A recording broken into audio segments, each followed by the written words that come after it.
నాయక్ అదే విధంగా వాళ్ళ పరివారం మొత్తం కూడా ఇవాళ మేము సుమారు 400 ఫ్యామిలీని ఐడెంటిఫై చేసినాం ఇక్కడ తండాలలో.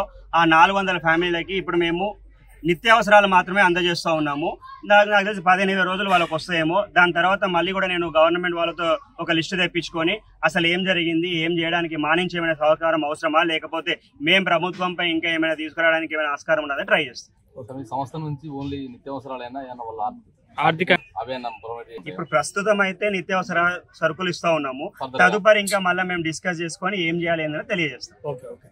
మహబూబాబాద్ మరియు డోర్నకల్ అట్లనే ఖమ్మం 2 తెలుగు రాష్ట్రాలలో అకాల వర్షాల కల్లా అనేక మంది కొన్ని లక్షల ఎకరాలలో నిర్వాసితులైనారు. కొన్ని లక్షల ఎకరాల పంట నష్టమైంది.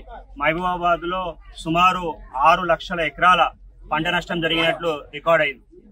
ఒకటి అభినందనీయం ఏంటంటే జిల్లా యంత్రాంగం కానివ్వండి, కలెక్టర్ గారు కానివ్వండి, ఎస్పీ గారు కానివ్వండి, మీడియా పాత్రికేయులు కానివ్వండి, పోలీస్ మిత్రులు కానివ్వండి, ఎంపీ గ్రామ పంచాయత్ సదస్సులు కానివ్వండి, కర్మచారులు కానివ్వండి, హెల్త్ డిపార్ట్మెంట్ కానివ్వండి, అహర్నిశలు కష్టపడి డెత్ రేట్, మోర్టాలిటీ రేట్ చాలా చాలా చాలా తక్కువ చేసింది. That is really very much appreciable.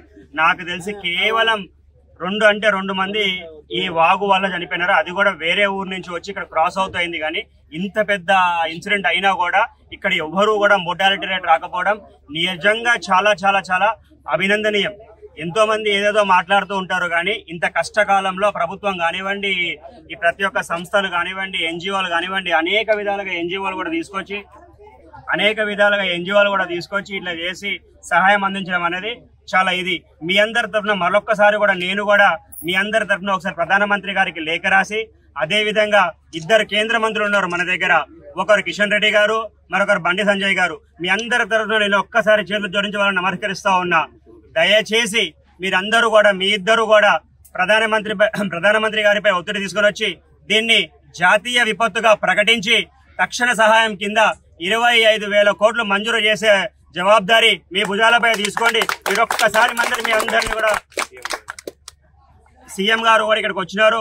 చాలా మంచి సీఎం కానివ్వండి, డిప్యూటీ సీఎం కానివ్వండి, వాళ్ళ మంత్రివర్యులు కానివ్వండి, చాలా యాక్టివ్ గా పనిచేసి ఇంతటి మోర్టాలిటీ చాలా తక్కువ చేసినందుకు వాళ్ళందరికీ కూడా మీ అందరి తరఫున మరొకసారి ధన్యవాదాలు తెలియజేస్తా ఉన్నా. Thank you.